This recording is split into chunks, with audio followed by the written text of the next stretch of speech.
So it's Friday. Happy Friday. Friday Fatwa. Right across our country right now, millions of Muslims are bending over, praying in their mosques. And I'm going to go through some stories which come as a result of them following that faith in those mosques. And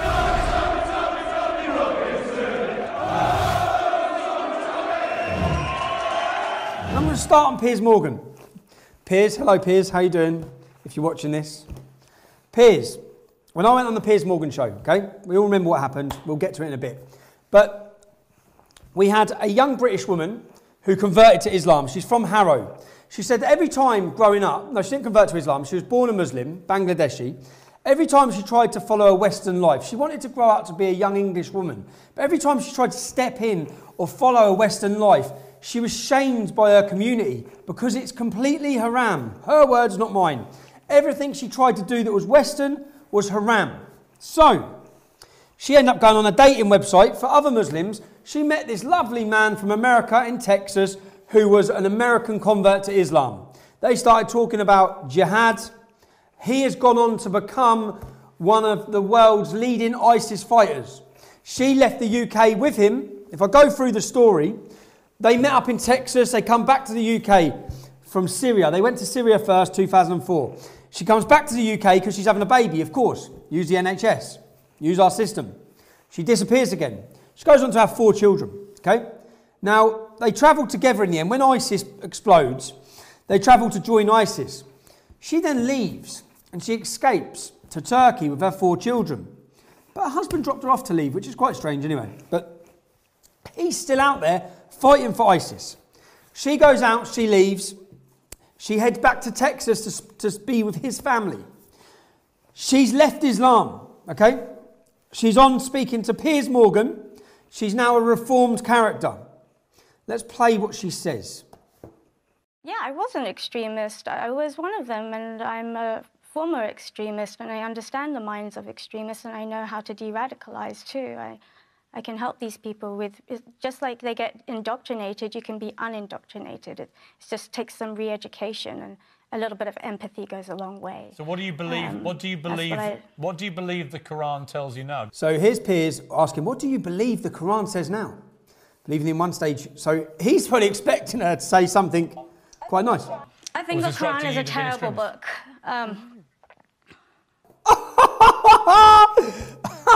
I think it's a terrible book. Now, what's the difference? Should Piers act the same way he did with me, he would right now say, show some damn respect. And he would also go on to tell her she's a bigot. But let's see if he treats a brown lady differently to he treats a white man. I think the Quran was written by a man who believed he was a prophet, but he had an older wife who was 15 years older that pushed that idea onto him. He probably had epilepsy because he had a lot of seizures. He was a merchant and he interacted with neighboring religions from all over the region of the Middle East and to India and Rome. Oh, Piers, no interruption. You know, I was curious about religion too, so I wanted to read the Quran. And when I read it, I took it for what it said, and I was like, oh, I didn't realize that I didn't know my religion very well until I read the Quran. So when she read the Quran, she took it for what it said, which was? And it did advocate jihad, and it did advocate war. And oh, it advocated jihad and it advocated war? Fighting the non-believers. Oh, fighting the non-believers. Imagine that. Oh, God. It's not like we've tried saying that or anyone else has tried saying that. But yeah, my point in this video is simply Piers' treatment of her. He didn't scream at her.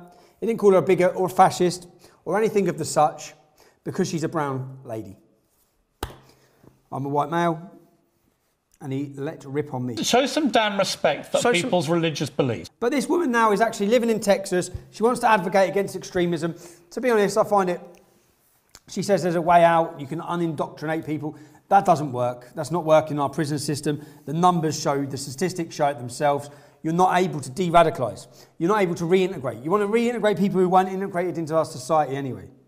She fell in love, okay? She fell in love. She went out to fight with ISIS for her husband. So, Donald Trump's travel ban. Donald Trump stopping people coming in from 7 predominantly Muslim countries. Well, the Department of Homeland Security and the Department of Justice have just released that more than 70% of terror-related convicts in the United States are foreign-born. More than 70%. In that instance, if you did have a Muslim ban or an Islamic ban, 70% of the people who have been done for terrorism would not have been allowed into that country. Now, America's job is to protect the American people first and foremost. That's one step they should go to protect them. That would protect them. When you read the actual numbers, in 2017 alone, 2,500 people on the American watch list for terrorism attempted to enter America. 2,500 people in that 1 year attempted to enter America, but they were refused. These would be some of the people who, when they were refused, all the left, all the Democrats, all the socialists, all the media went mad about how unfair it is. How unfair it is that Donald Trump is attempting to protect the American people from jihad. Yes, completely unfair. That's a statistic, that's a fact. Majority of terrorists in America are from outside, they're foreign born. Stop letting them in. Another terror trial happening right now in Britain. They're happening every day, every single day across our country. Another terror trial. Big Ben was among the terror targets. Okay, not just Big Ben. Now, this man who's been arrested, who's charged with terrorism, he was a school teacher. Okay, he worked in a school teaching religion, teaching Islam, of course. But we're told these people don't understand Islam. But this man was a teacher of Islam. He taught at the local mosques. He taught everywhere. Okay, now he's been charged because he's on listening devices. They heard him saying, I want a target in Westminster, I want a target in Stratford. He wants to plan these complete terrorist attacks. Guess what his targets were? Have you heard about this? Did you know there was another planned attempt to murder and blow up the English Defence League? We had one when I was leading the English Defence League, where 6 Muslims were sent to prison. They were sentenced to 28 to 30 years, and they were caught with guns, bombs, IEDs and suicide notes. This man, his targets were English Defence League or Britain First. This is when you have to think about the situation with Paul Golding and Jada Franson. Okay? Think about the police are putting them in a situation with these bogus court cases and these trumped up charges. Now, Paul Golding has to sign in a police station at a certain time on a certain day every week. I know when it is. It took me 10 minutes to find out. Which means this jihadi, who wants to kill Paul Golding by the sounds of it, by the police reports, okay, it'd take him 10 minutes to find out where Paul Golding is. He can then go down and kill him.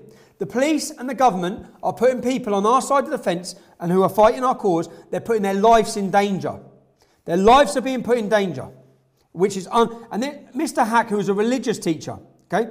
He was a religious teacher, and at a normal school, not an Islamic school, at a normal school, he was showing the children terrorist, let me get to where it is, publications. He was disseminating terrorist publications at the Lantern of Knowledge Secondary School in London. Now, where did he recruit? Where would he recruit his people? Because there's 4 people on charge. Where would he recruit them? Go on, have a guess. It couldn't be the mosque, because mosques have nothing to do with this. Yes, it was the mosque. Okay, he got his pals from the mosque where he was going, and 4 of them are now on terrorist charges for planning to blow us all up.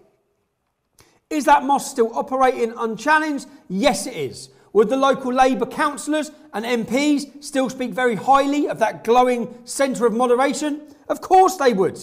Of course they would, because they'll be voted back in by the people who attend that mosque. The mad thing is, a lot of people go, this goes under their noses.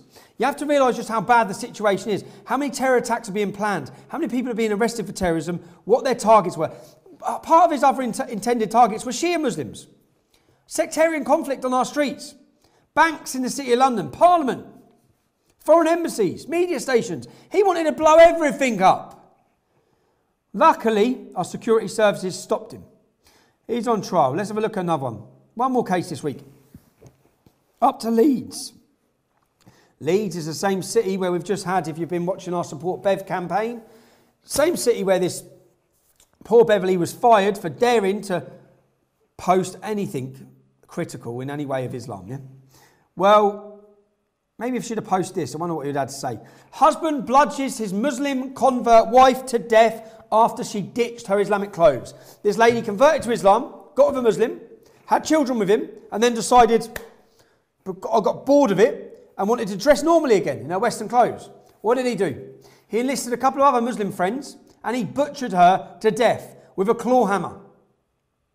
Then he set fire to her body in a mattress. Now, has her death got anything to do with Islam? Is it just a domestic? Or is it because he went against her Islamic beliefs? She went against Islam's beliefs and teachings, and for that, in what Muslims would describe as honour violence, she has been murdered. Pretty young girl, look at her, look. So this is the point where any girls, because I met them all throughout my life in Luton, any girls who are then getting with Muslim boys who are a bit excited by it all, and it's all a bit exciting because they've got nice cars and the grooming process, which even this grooming process, it doesn't just happen to children, it happens to women. I speak to Sikh charities all the time who are dealing with this with elder women. They've still been groomed, they've still been brainwashed, they're still going through a process. But yeah, Sinead Woodings, I wonder what her Islamic name was, but Akshar Ali was today found guilty of the murder, and his pal Yasmin Ahmed, his pal's a lady, female lady, a Muslim lady. It was a Muslim lady who he got involved to help him kill and get rid of the body. Because obviously the Muslim lady would have thought it's justified because she's not wearing her hijab, is she? So that's just, I could do this. It's depressing knowing the stories of what's happening in our country and that so many people are oblivious to the effects. All of these things I've just spoke to you about. All of them are the effects Islam brings. Now let's end this on Hadith of the week. Hadith of the week. Hadiths are the sayings and teachings of the Prophet Muhammad. These are taken very seriously by Muslims, okay? And I do this each week to just show people just how ridiculous this is. This scripture, this belief in Allah, in Muhammad, how ridiculous, backward the whole thing is, okay? The Prophet said, this is narrated by Ibn Abbas, yeah? The Prophet said, if any one of you, on having sexual relations with your wife, said, and he must say it before starting, in the name of O Allah, protect us from Satan and protect what you bestow upon us, i.e. the coming of offspring, the babies, yeah? Then it is destined that they should have a child, then Satan will never be able to harm that offspring. So picture this. Right across our country, before Muslims have sex with their wives, they hold their hands up in the air, okay? If you're a female, it's not going to turn you off. Oh Allah, protect us from Satan and protect us from what you bestow upon us. Then they jump on and get involved. You lunatics. Absolute lunatics. But if any of you ever hear, if you live next door to Muslims, you hear, oh Allah, and you're concerned, don't worry, they're just about to get jiggy. Thank you for joining us and thank you for supporting us. I'm going to take this opportunity again to say thank you to everyone who's supporting this show, who's supporting our ability to get out there, get out and about and find the news and bring you the stories. Thank you. Our videos are free for everybody anywhere to watch, but they're not free to make. We have a studio, we have a camera crew, we have editors, we have security. I'm asking for your help to keep us on the air.